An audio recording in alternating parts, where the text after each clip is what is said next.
What's up, everybody? I'm DJ Sixsmith. You're watching Sit Down. Sterling Steelo Brim is here with us. You know him from MTV's Ridiculousness. He's got his own pod, a little bit of everything. What's up, man? How are you? How you doing? How you doing? I'm doing great. How's your day? Everything's good so far. It's good to be chatting with you, and of course, a native of Chicago. So, listen, man, you've done a lot of different things in your career, but what does it mean to be from Chicago, and what are some early memories for you?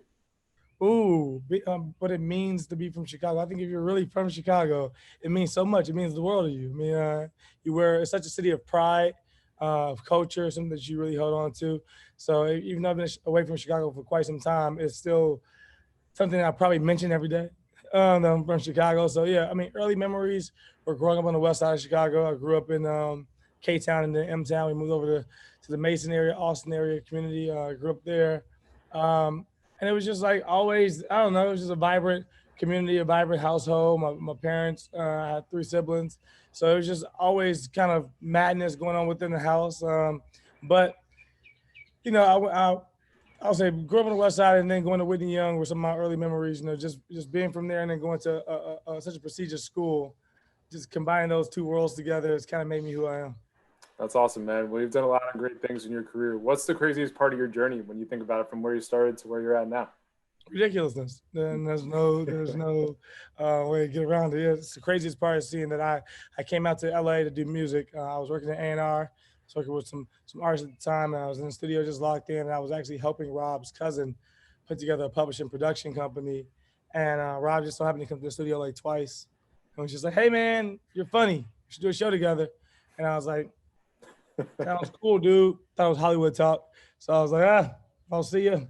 I see. I didn't have his number, didn't have any connection with him other than me and his cousin. And I got a call 3 months later from him, well, from a voice saying, "Hey, this is Rob, and that show I mentioned, we're gonna still do it." I didn't believe him at first, and then as he started to talk about the show, I was like, "Okay, it's really Rob." And he was like, "Can you be there from the pilot? We start tomorrow." And I was like, "Yeah, I could be there tomorrow. I guess my first time being on TV, but I'm here for it." And we went, we did the pilot, and we've been doing it ever since. That's wild, man. Why do you think this show resonates with people? Because it's on all the time. It's got older people like it, younger people. What stands out to you the most? It's a family show, it's a modernized America's Home Funniest videos. We break down videos a little more. I think one of the things that really resonates with people are people, and it's the videos we have. So all of them are so easy to connect with because it's constantly going on around you. It's just crazy how much content we actually receive and how many videos that we have and just the catalog that we have over the years. But I guess it's evergreen, something that will never stop. People will never stop doing stupid things and they'll never stop filming it.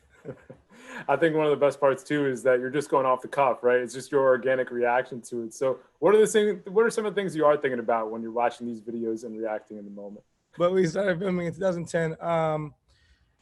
It was a show that we tried to like prep for it a little bit. We would film from 6 a.m. to 6 p.m. a regular film day, 12 hours, and you're trying to figure out what this show really is. And say around season 1.5, I told Rob, I was like, "Hey, I watch a lot of ESPN. I don't think they're necessarily watching the videos for the first time as they're back.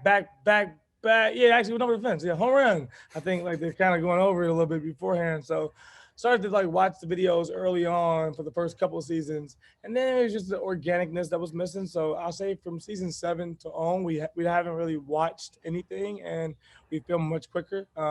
We film now 6 episodes a day, which is Wow. insane. Yeah, and we are in at around 10 a.m. and we're out by 2:30. So we have it on really much of an autopilot, really much of a tight knit. Like this is a machine. We understand how to operate and run it. Um, so yeah, from filming it now, it really is nothing but improv and just friends and camaraderie over the years, really enjoying each other on stage.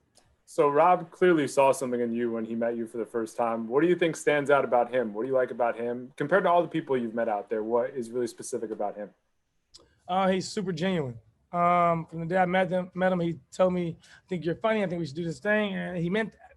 And every day and every step of the way, whenever we talk, whenever we go over anything business outside of ridiculousness or in ridiculousness, it's always just a genuine conversation, like how he thinks things are gonna be. And he's really a caring dude. Like I said, if he says it, he means it. his word is his bond. He is an individual. That's really rare nowadays, especially in the industry that we work in. It's really rare to get someone who really just has your back for no reason other than just being a good person. So that's something I always tell him, like, dude, you're such a great guy. And I appreciate you for it. Well, speaking of genuine conversations, I know you got your podcast. You drink a little bit, smoke a little bit, you have a good time with your friends. What's it like having folks on from the industry and just having some of those genuine conversations? It's amazing. It's amazing. It was something that I almost I was scared to do. Something that I just was held off on doing for many years. My podcast partner Chris Reinecker was trying to get me to do Wine and Weed for about not Wine and Weed, but a podcast about 3 years, and was like, "Hey, dude, let's do a podcast. You're a great conversationalist. I think we'll do great at this." And I was just like, I don't know. Everyone's a podcast. And then saw Joe Rogan's article of him making $100 million and said, "Hey, it's a pretty easy call." Why not, right? I could be the next. Why would we not be doing this, Chris? It's an easy call.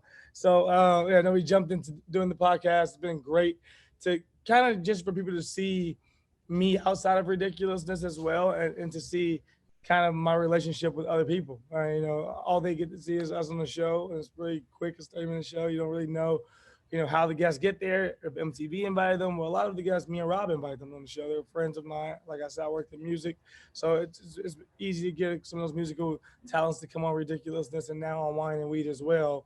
And it's great because we get to have conversations within my living room. So it's really, I think, pure conversations. They're much needed conversations about the world, and we use this wine, this weed is like social lubricants or vehicles to get there, to take a little bit of the ease off or to unbutton it a little bit so it's not so uptight. But yeah, like I said, we get to have these really real conversations, and we try to not make it an interview show, so you're not getting the same thing you get from every show, but more of a open dialogue about what's going on in the world. You just brought up a really good point. It's that folks see on TV, he's a guy from Ridiculousness, but what are the other parts of you that you want people to know about? Because there's so much going on here. What do people miss when they just think about you on Ridiculousness? A lot. I got a lot coming on right now. I've been working, I've been more sure of myself this past year. It's been a really big year for me, the sense of business and me just honing in on what I want to do and how I want to get there. I got a musical project dropping soon, and I've been working with a lot of people. I don't even want to drop names yet, but a lot of big artists on my project, so that's pretty cool. I work in marketing. I collect art. I am just a person that does a lot of different things, and I am still private. I try not to give too much of myself to the world unless I'm ready for it. So there are a lot of things that I want the world to know. We're just gradually getting there. I think this year and it's gonna be a big year for that. Yeah, you mentioned the marketing space. I'm pretty intrigued by that. I know you've teamed up with Michael B. Jordan, some other folks. What intrigues you the most about that space? That space in general, I don't know. I think as I look at consumers, as I look at people in general, I always think to myself that you're not really buying products, you're buying marketing. So it's just a way to be creative as well and selling people stuff and make people feel like they need stuff, and they do. And you want to make sure you help telling stories and do that in a very organic way. A lot of times, with working with corporations or working with these big industries or these big companies, you don't really get a pure perspective or a pure voice on, for certain talent, especially people of color, of like what this means. A lot of times these companies will just hire you and just say, "Hey, we want you for this shoot." Well, who's shooting this? How are they shooting it? Are you concerned about what this imagery may look like for this person? Or do you not care? Or, that person is probably the only person gonna take a hit from it versus you as a company. So it's like all those different things when you dive into marketing. It's really cool to help really mold those stories and tell them in an organic way. It's amazing how much people don't ask the questions, right? They just assume everything's going to be cool, and it's not always that case, right? Like you just asking the simplest questions is a big deal. Small things. It's the small things that count. It's the specifics of us as human beings that make us us, and that make us very I guess true to who we are. I know I was going to shoot with someone a while back.